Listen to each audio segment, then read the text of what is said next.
This is Radio Taiwan International.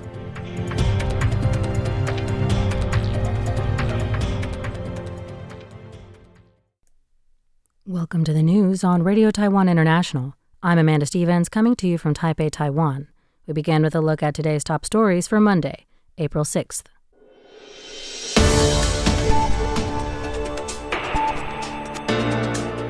The Taiwanese government coordinates measures to stabilize supplies amid the ongoing Iran war. The National Security Bureau says Taiwan's government service network saw over 170 million cyber attacks in the first quarter of the year. And Taiwan-U.S. collaboration produces the Mighty Hornet drone series. But first, today's top story. The government is coordinating measures across multiple ministries to stabilize supplies and prices in Taiwan amid the ongoing war in the Middle East, Premier Zhou Rongtai said Monday after a special meeting of top officials. Among the measures announced, the Ministry of Transportation and Communications has activated subsidies for aviation fuel. The Ministry of Health and Welfare has also been instructed to ensure stable supply sources for the production of various medical materials. Meanwhile, the Ministry of Economic Affairs has been instructed to coordinate with CPC Corporation and Formosa Plastic Corporation to stabilize production of raw materials and secure additional supply sources, including oil and naphtha.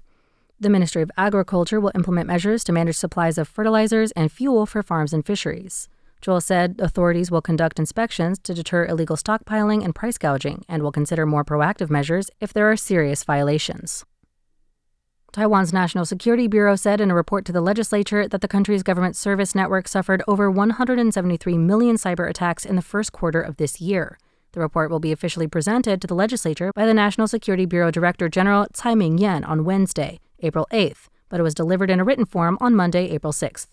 Besides cyber attacks, the report also notes 420 Chinese aircraft incursions into the Air Defense Identification Zone, or ADIZ.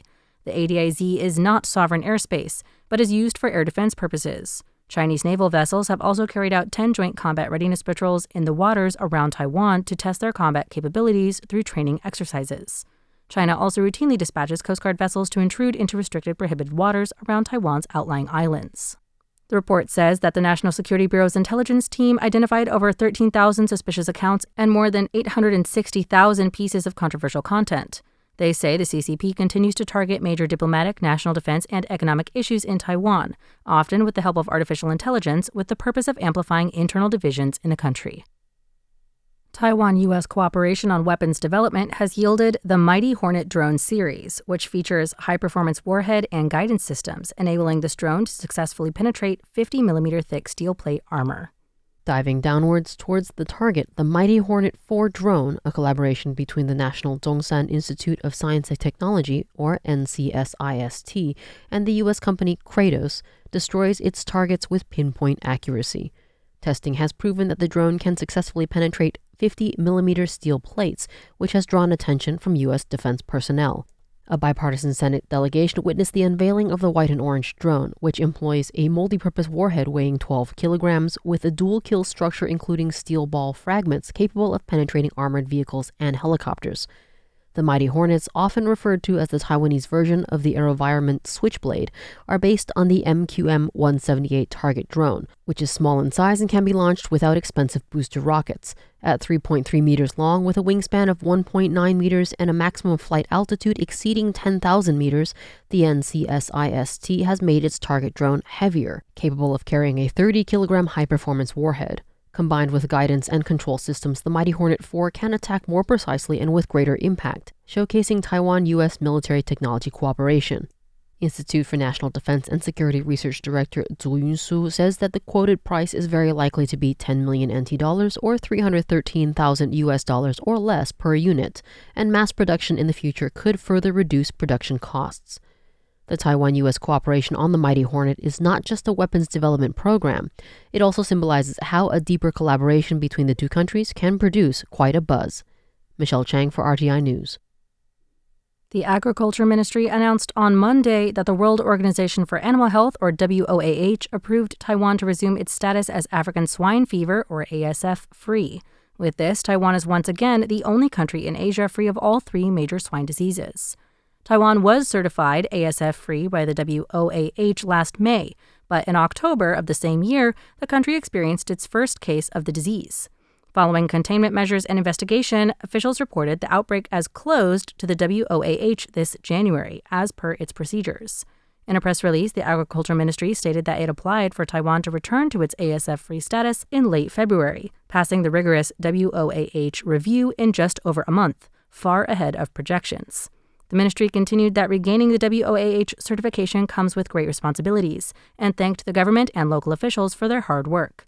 The ministry will maintain a rigorous nationwide disease prevention and monitoring mechanism, including post-market inspections, stricter food waste management, and wild boar monitoring, among other tools, to keep African swine fever from entering Taiwan's domestic pig farms. The ministry also said it will utilize WOAH procedure on its return to a disease-free status to accelerate negotiations with trade partners regarding the export of fresh pork and live pigs.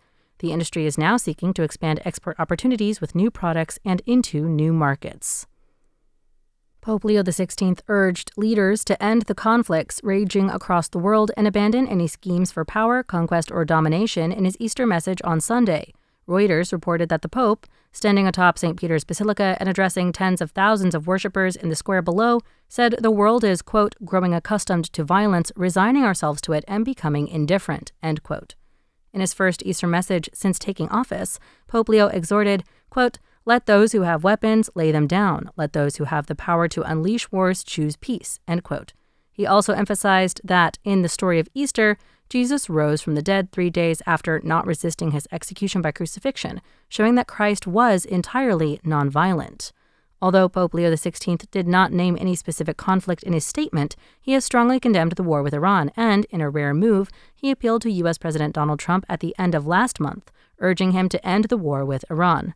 The Pope will return to St. Peter's Basilica on April 11th to host a prayer vigil for peace. Over 130 people have been hospitalized in Kaohsiung in a suspected food poisoning case. On Monday, the Kaohsiung City Health Department accused the vendor in question of attempting to evade the investigation, resulting in a steep fine and transferal to the district prosecutor's office for questioning.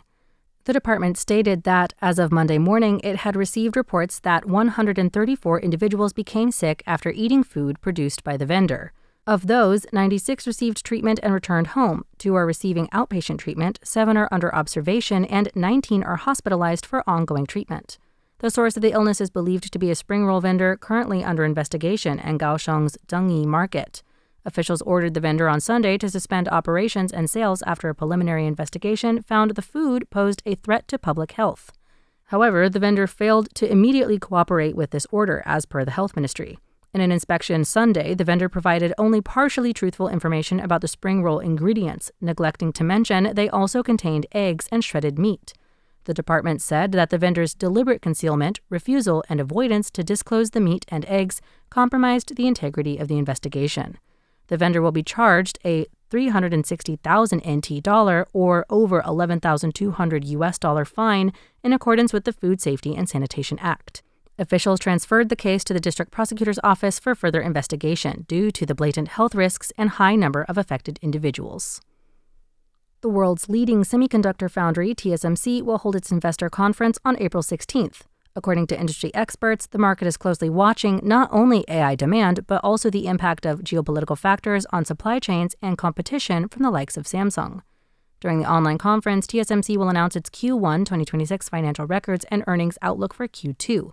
Liu Peizhen from the Taiwan Industry Economic Services database at the Taiwan Institute of Economic Research says that the primary focus of TSMC's earnings conference will be on the impacts of geopolitical turmoil, including the conflict in the Middle East and new tariff policies, on supply chain costs and consumer electronics demand, as well as response strategies for energy, critical gases, and raw materials. Another key focus of the conference will be the competitive landscape between TSMC and rivals such as Samsung and the Terafab project, jointly promoted by Tesla, SpaceX, and xAI, which aims to build a semiconductor fab in Austin, Texas. Thanks for joining me for the news. I'm Amanda Stevens. Stay tuned for another 50 minutes of English language features, brought to you by Radio Taiwan International.